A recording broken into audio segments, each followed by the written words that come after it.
The Game of Life and How to Play It by Florence Scovel Shinn. Chapter 4. The Law of Non-Resistance. Resist not evil. Be not overcome of evil, but overcome evil with good. Nothing on earth can resist an absolutely non-resistant person. The Chinese say that water is the most powerful element because it is perfectly non-resistant. It can wear away a rock and sleep away all before it. Jesus Christ said, "Resist not evil," for he knew in reality there is no evil, therefore nothing to resist. Evil has come of man's vain imagination, or a belief in two powers, good and evil. There is an old legend that Adam and Eve ate of Maya, the tree of illusion, and saw two powers instead of one power, God.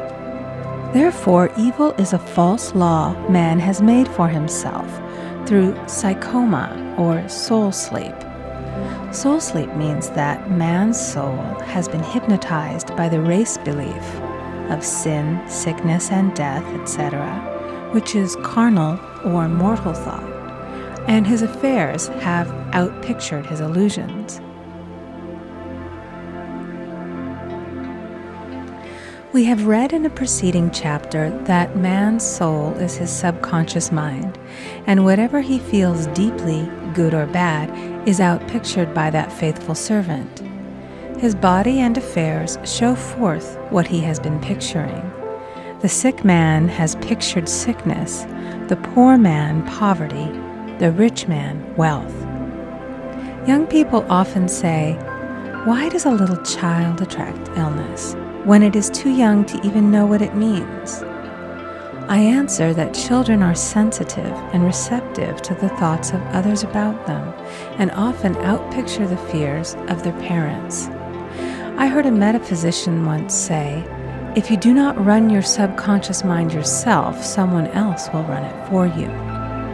Mothers often, unconsciously, attract illness and disaster to their children by continually holding them in thoughts of fear and watching for symptoms.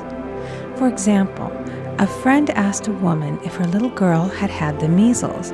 She replied promptly, "Not yet." This implied that she was expecting the illness and therefore preparing the way for what she did not want for herself and child. However, the man who is centered and established in his right thinking, the man who sends out only goodwill to his fellow man, and who is without fear, cannot be touched or influenced by the negative thoughts of others. In fact, he could then receive only good thoughts, as he himself sends forth only good thoughts. Resistance is hell, for it places man in a state of torment.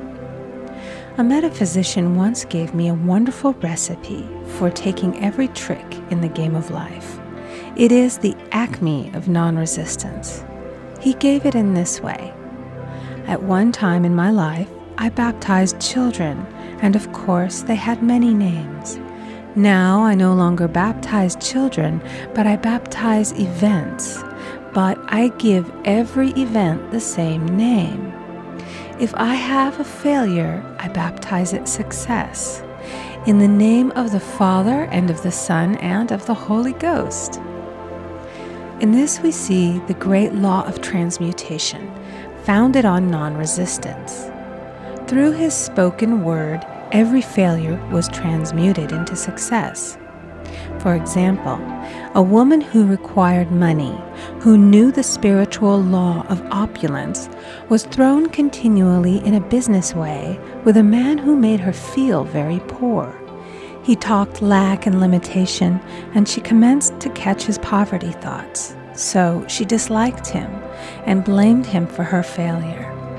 She knew in order to demonstrate her supply, she must first feel that she had received. A feeling of opulence must precede its manifestation. It dawned upon her one day that she was resisting the situation and seeing two powers instead of one. So she blessed the man and baptized the situation. "Success," she affirmed. As there is only one power, God, this man is here for my good, and my prosperity, just what he did not seem to be there for. Soon after that, she met, through this man, a woman who gave her, for a service rendered, several $1,000s, and the man moved to a distant city and faded harmoniously from her life. Make the statement, "Every man is a golden link in the chain of my good, for all men are God in manifestation, awaiting the opportunity given by man himself to serve the divine plan of his life. Bless your enemy, and you rob him of his ammunition. His arrows will be transmuted into blessings." This law is true of nations as well as individuals. Bless a nation, send love and goodwill to every inhabitant, and it is robbed of its power to harm. Man can only get the right idea of non-resistance through spiritual understanding. My students have often said, "I don't want to be a doormat." I reply, when you use non-resistance with wisdom, no one will ever be able to walk over you. Another example. One day I was impatiently awaiting an important telephone call. I resisted every call that came in and made no outgoing calls myself, reasoning that it might interfere with the one I was awaiting.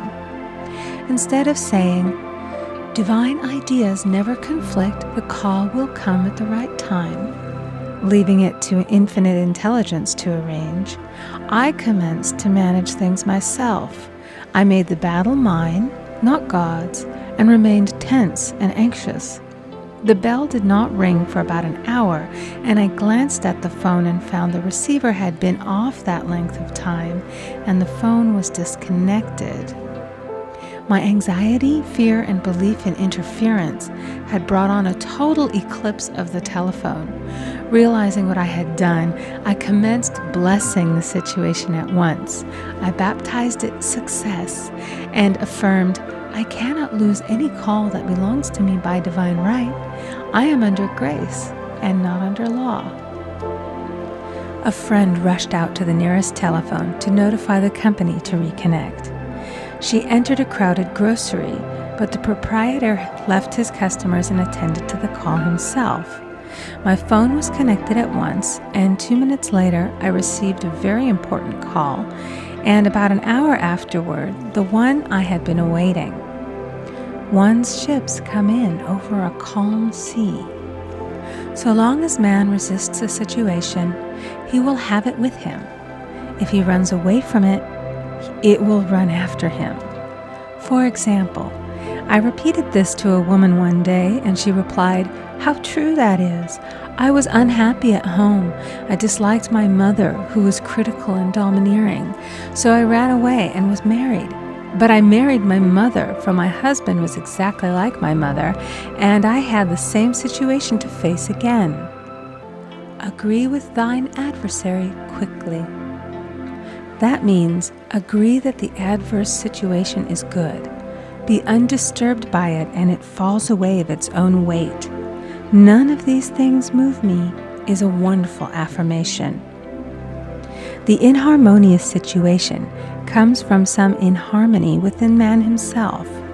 When there is in him no emotional response to an inharmonious situation, it fades away forever from his pathway. So we see man's work is ever with himself. People have said to me, "Give treatments to change my husband or my brother." I reply, "No, I will give treatments to change you. When you change, your husband and your brother will change." One of my students was in the habit of lying. I told her it was a failure method, and if she lied, she would be lied to. She replied, "I don't care. I can't possibly get along without lying." One day she was speaking on the phone to a man with whom she was very much in love. She turned to me and said, "I don't trust him. I know he's lying to me." I replied, "Well, you lie yourself, so someone has to lie to you, and you will be sure it will be just the person you want the truth of." Sometime after that I saw her, and she said, "I'm cured of lying." I questioned, "What cured you?" She replied, "I've been living with a woman who lied worse than I did." One is often cured of his faults by seeing them in others. Life is a mirror, and we find only ourselves reflected in our associates. Living in the past is a failure method and a violation of spiritual law. Jesus Christ said, "Behold, now is the accepted time. Now is the day of salvation." Lot's wife looked back and was turned into a pillar of salt. The robbers of time are the past and the future. Man should bless the past and forget it, if it keeps him in bondage, and bless the future, knowing it has in store for him endless joys. But live fully in the now. For example, a woman came to me complaining that she had no money with which to buy Christmas gifts. She said, "Last year was so different. I had plenty of money and gave lovely presents, and this year I scarcely have a cent." I replied, "You will never demonstrate money while you are pathetic and live in the past. Live fully in the now and get ready to give Christmas presents. Dig your ditches and the money will come." She exclaimed, "I know what to do. I'll buy some tinsel, twine, Christmas seals, and wrapping paper." I replied, "Do that, and the presents will come and stick themselves to the Christmas seals." This too was showing financial fearlessness and faith in God, as the reasoning mind said, "Keep every cent you have, as you are not sure you will get any more." She bought her seals, paper, and twine, and a few days before Christmas received a gift of several $100s. Buying the seals and twine had impressed the subconscious with expectancy and opened the way for the manifestation of the money. She purchased all the presents in plenty of time. Man must live suspended in the moment. Look well, therefore, to this day. Such is the salutation of the dawn. He must be spiritually alert, ever waiting his leads, taking advantage of every opportunity. One day, I said continually, silently, "Infinite Spirit, don't let me miss a trick." And something very important was told to me that evening. It is most necessary to begin the day with the right words. Make an affirmation immediately upon waking. For example, "Thy will be done this day. Today is a day of completion. I give thanks for this perfect day.